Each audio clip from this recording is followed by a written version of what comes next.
like, man, how come nobody told me this, man?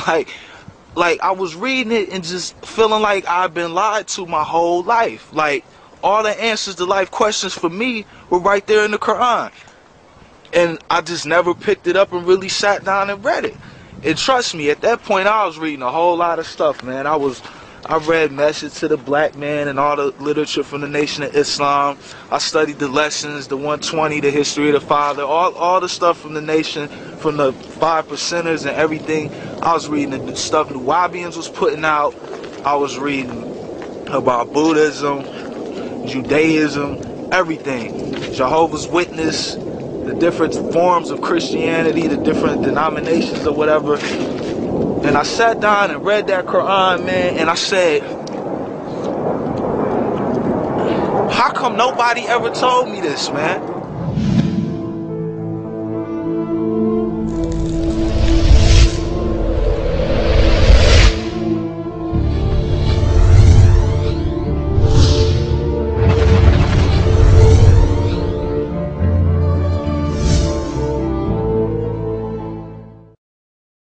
And then I remember thinking how dangerous the world is. Like, then I just had a different view about the world, because I had all these stereotypes and all these judgments and things about Muslims. You know, the only thing I really knew about Muslims was that, you know, growing up in Detroit on the west side, was that they didn't want us around their women. You try to holler at one of their women, they was gonna knock you out. They always was up in the corner stores thinking we was finna steal something or rob the store. And some of them was cool and hung out and played basketball with us. That's pretty much the only thing I knew about Muslims. I really didn't know much about them, except for, you know, for what I could see directly. So it was just real interesting, man. And then I realized how dangerous the world was, because once I actually sat down and read this Quran, it just gave me like a new, like a totally different, just a totally different perspective, man. Like, when I finally looked at it, I was like, man, the world is dangerous, because they put all of this off on Muslims, and they inject all this poison into the media and into people's minds about Muslims, and it's nothing like that. I'm sitting here reading for myself, and I hadn't even took Shahada yet. I was reading the Quran, I hadn't even become Muslim, and I was just thinking, like, man, the world is really a dangerous place, and the media encourages this. They make Muslims look bad. So I took Shahada maybe a few months later after reading the Quran. I finally took Shahada, alhamdulillah. And you know, the following year, September 11th happened. And man, alhamdulillah, man, after that happened, and I seen how ignorant, how the media tries to promote ignorance, and how some people accept it. It didn't do anything but make my faith stronger in Islam and make me realize that Islam really is the truth.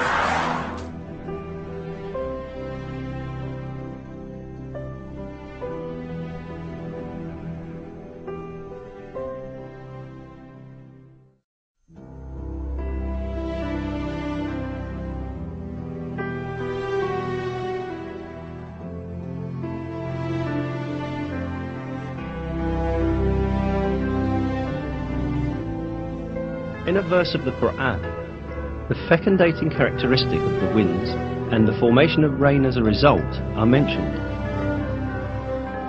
And we sent the fecundating winds, then caused water to descend from the sky, therewith providing you with water in abundance.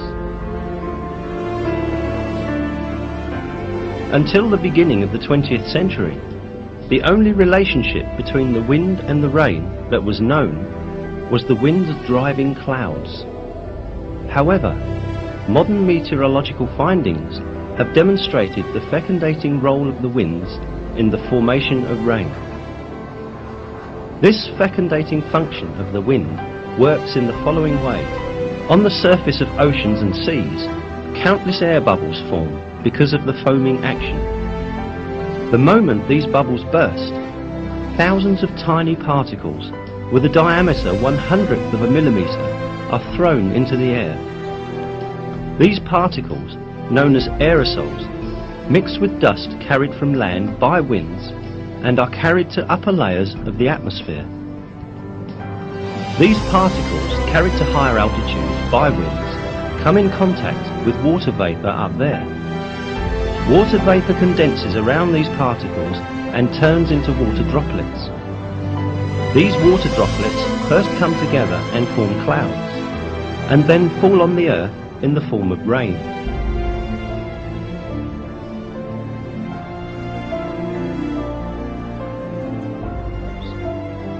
It is He who sends down water in due measure from the sky, by which we bring a dead land back to life.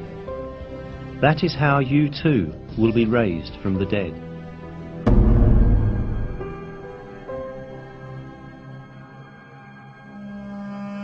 This measure in rain has again been discovered by modern research.